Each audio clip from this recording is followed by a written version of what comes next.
TRX 2.5 engine is the result of over 2 years of focused engineering and thousands of hours of testing.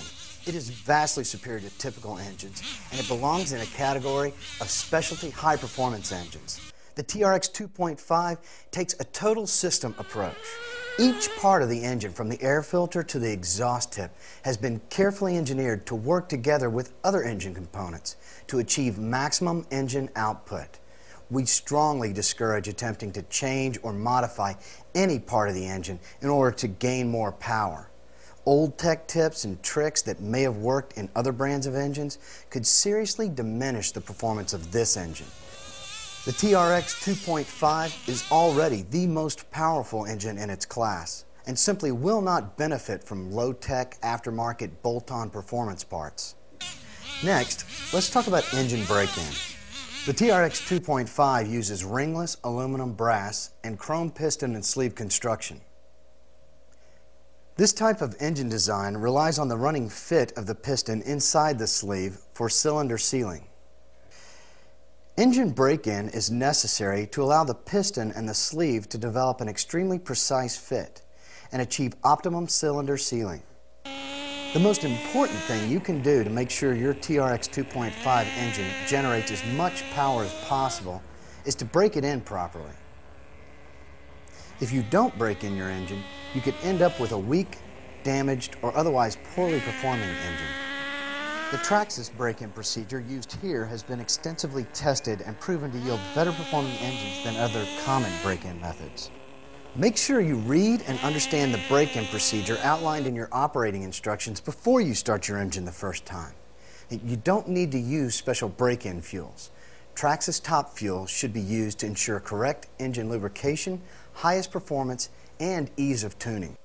For most applications, use fuel with 10% or 20% nitro. Use the same percentage all the time. If you break in the engine on 20% fuel, then run 20% fuel every day.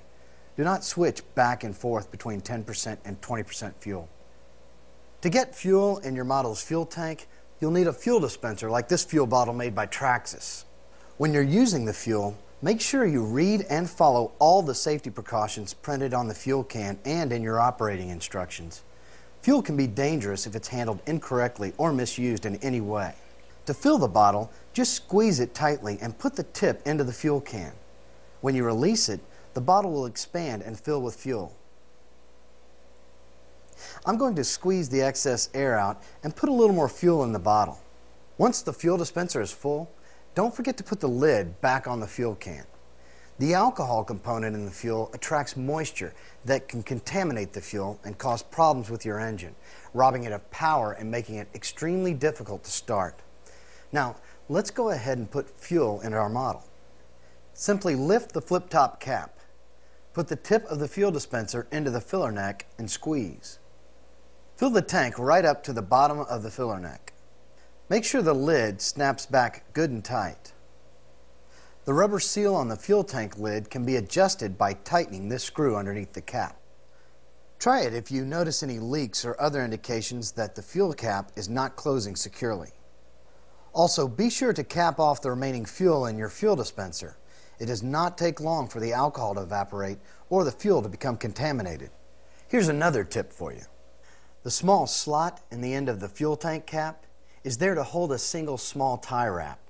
Simply slide the small tie wrap through the opening and you've got a convenient handle to open the fuel tank lid with the body on the vehicle.